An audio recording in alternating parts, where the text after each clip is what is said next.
You know what nobody talks about? The kid sitting alone at lunch. Everyone thinks they're just shy. The adult who turns down every invitation, people call them weird, difficult, unsocial.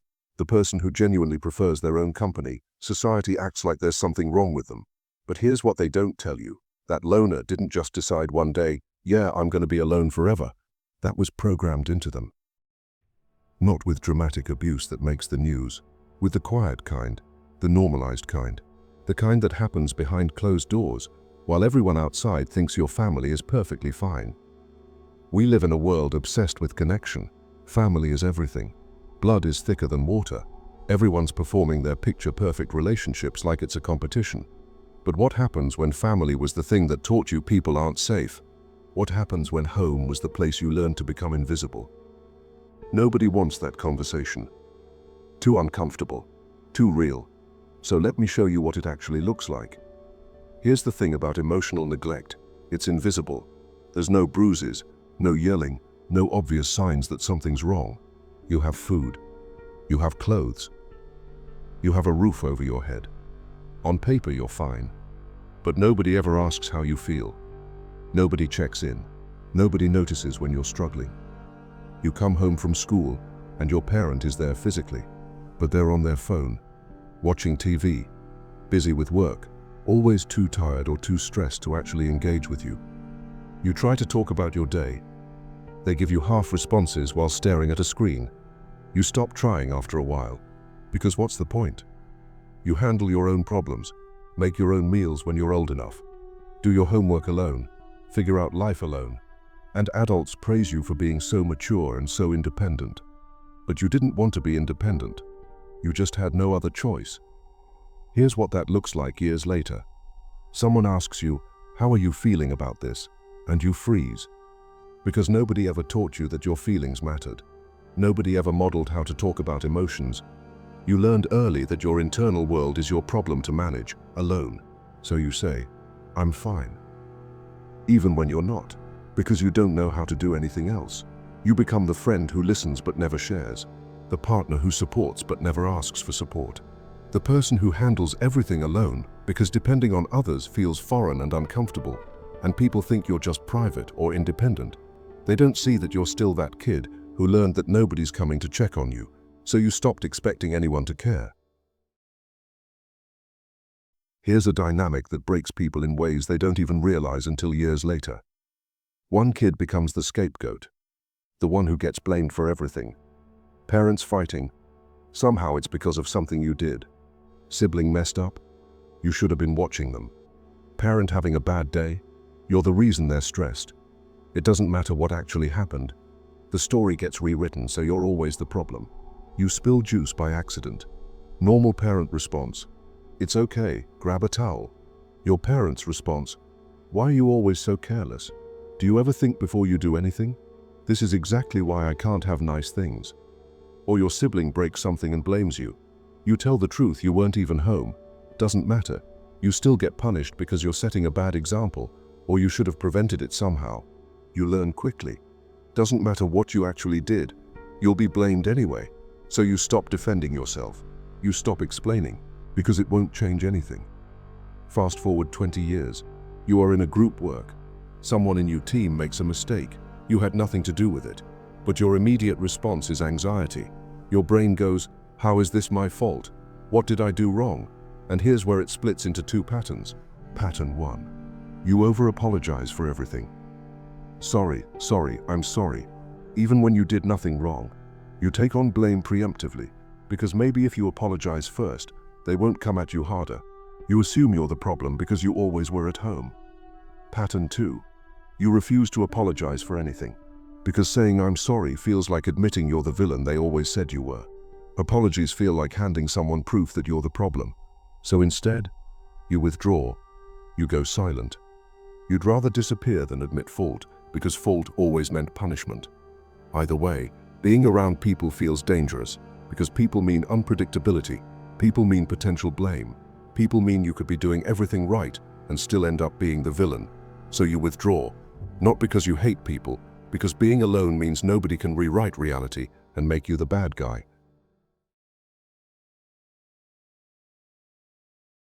Here's one people don't talk about enough: parentification. You're 8, 9, 10 years old, and you're raising your younger siblings, making meals, getting them ready for school, helping with homework, putting them to bed. Your parent is there, but they're not functioning. Maybe they're depressed. Maybe they're addicted to something. Maybe they're just checked out. So you step up, because someone has to. Or maybe there's no younger siblings, but you're parenting your own parent. Listening to them vent about adult problems, managing their emotions, making sure they're okay, becoming their therapist when you should be the one being taken care of. You become mature for your age. Adults love that about you. They praise you for being responsible, but inside, you're exhausted. You're a kid doing adult work with no manual and no support. Here's what that looks like as an adult. You're incredibly capable. You can handle anything. Bills, crises, emergencies, you've got it covered. You're the friend everyone calls when they need help. But when someone asks what you need, you don't even know, because you never learned to have needs. You learned to be the solution, not the problem. People try to get close to you. They want to support you, help you, be there for you, and it makes you deeply uncomfortable. You don't know how to receive, you only know how to give. So you keep people at arm's length, not because you don't care about them, because letting someone take care of you feels wrong, vulnerable, scary. You learn to do everything yourself, and now even when you don't have to, you can't stop. Being alone feels easier, because alone you don't have to navigate the discomfort of being cared for.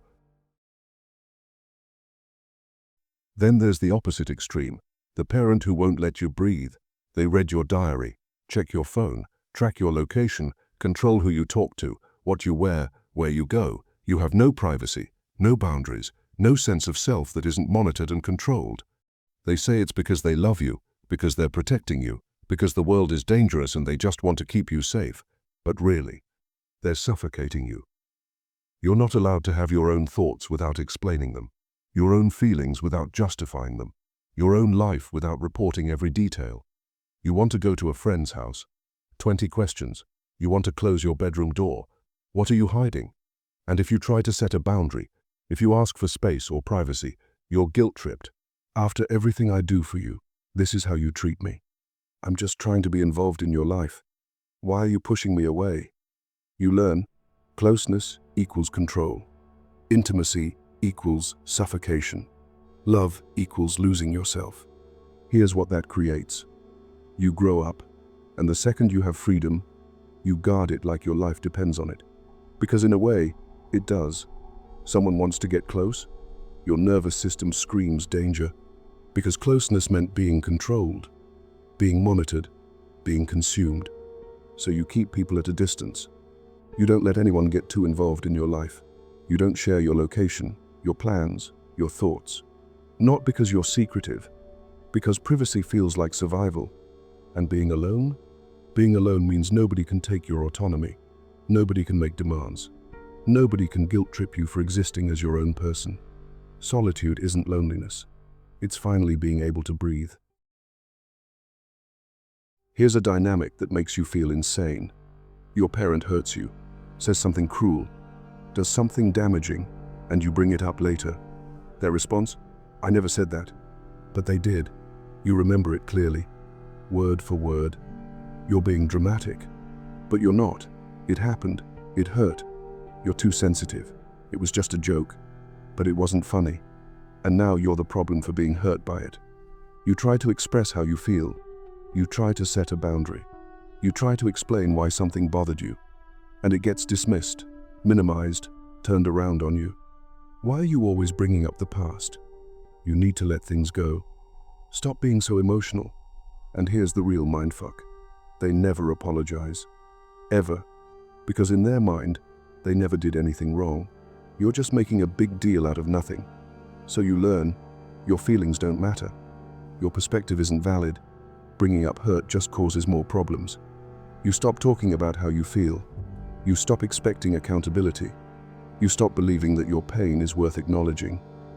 Fast forward to adulthood. Someone hurts you. They don't apologize. And instead of addressing it, you just move on. Or cut them off entirely. Because you never learned the middle ground. You never learned that healthy relationships involve repair. That people can hurt you, and own it and make it right. You learn that talking about hurt is pointless. So, you'd rather just be alone than deal with the cycle of being dismissed. You're sad? Stop crying, or I'll give you something to cry about. You're anxious? You're being ridiculous. There's nothing to worry about. You're angry? Don't you dare raise your voice at me. You're being disrespectful. You're excited? Calm down. You're being too loud. Every emotion you have is wrong. Too much, too dramatic, too sensitive. You learn to suppress everything, to keep it all inside, to never let anyone see what you're actually feeling. Because feelings are dangerous. Feelings cause conflict. Feelings make you a target. Here's what that creates. You become an adult who can't cry, can't express anger without feeling guilty, can't show excitement without immediately shutting it down, because you don't know how to be anything else. You can only feel your feelings alone. In your room, in your car, where nobody can see you. You are the most safest person you have ever been with. So you isolate. Not because you want to be alone, because being around people means performing, means pretending you don't have the emotions you're not allowed to have. And eventually, being alone stops feeling like hiding and starts feeling like the only place you can be real. Here's the pattern. These dynamics: emotional neglect, scapegoating, parentification, suffocation, dismissal, emotional suppression, favoritism, they all teach you the same lessons. People are unpredictable. Your needs won't be met. Being yourself leads to conflict or rejection. Independence equals survival. So you adapt. You become self-reliant. You learn to handle everything alone. You stop expecting people to show up for you, because they never did. And that adaptation, it doesn't go away when you leave home. You carry it into every friendship, every relationship, every social situation. Someone wants to get close? Your brain says danger. Someone offers help? Your brain says you can't trust it. Someone tries to know the real you? Your brain says they'll use it against you. So you pull back. You keep walls up. You stay surface level. You protect yourself. And people call you distant, cold, hard to read, impossible to get close to. You're just still operating from the survival patterns you learned when you had no other choice. Let me tell you something most people will never understand. Surviving a toxic family and coming out the other side intact, that's not weakness. That's not damage. That's warrior-level strength. You raised yourself. You became your own parent, your own support system, your own source of validation. You built an identity from nothing with no blueprint and no help. Most people never do that. Most people spend their whole lives depending on external validation, needing constant reassurance, falling apart when relationships end. But you know you can handle anything alone, because you've already survived worse. That's power most people will never have. You can lose a job, a relationship, a friend group, and you'll survive. You always do. Because you know how to stand alone. You know how to rebuild. That's not sad. That's not something to fix. That's strength that came at a cost. But it's still strength. You know, bone deep. That you can handle whatever comes. That's not something to apologize for. That's not something to balance out with forced vulnerability. That's rare strength that most people will never develop because they never had to. You built yourself when nobody else would. You became whole without needing anyone to complete you. You figured out how to stand when everyone else needed someone to lean on. And yeah, maybe that means you don't need people the way society says you should. Maybe that means connection feels optional instead of essential. Maybe that means you're genuinely content alone. That's power. That's freedom. That's what surviving looks like when you win. You survived a family that didn't give you safety. You adapted. You evolved. You turned trauma into a life skill that actually works. That's not damage. That's mastery. Society wants everyone to be the same. Open, trusting, constantly connected. And they pathologize anyone who operates differently. But here's the thing. Their way isn't superior. It's just common. You choosing solitude isn't a deficit. It's a different operating system. One that runs on self-reliance instead of external validation. One that values peace over performance. One that protects what matters instead of giving access to everyone. You don't owe anyone an explanation for how you live. You don't owe anyone vulnerability just because they think you should be more open. You don't owe anyone access to your inner world. You built that world yourself. You get to decide who enters it. And if the answer is nobody or very few people, that's not sad. That's boundaries, that's standards, that's self-respect. People who've never had to protect themselves will never understand why you guard your peace so fiercely. And that's fine. Their opinion doesn't matter anyway. You know what you survived. You know what you built. You know what you're protecting. And that's enough. If you know a loner who needs to hear it, share it with them. Protect your peace. Trust your journey. And remember, you're not wrong. You're just built for something different.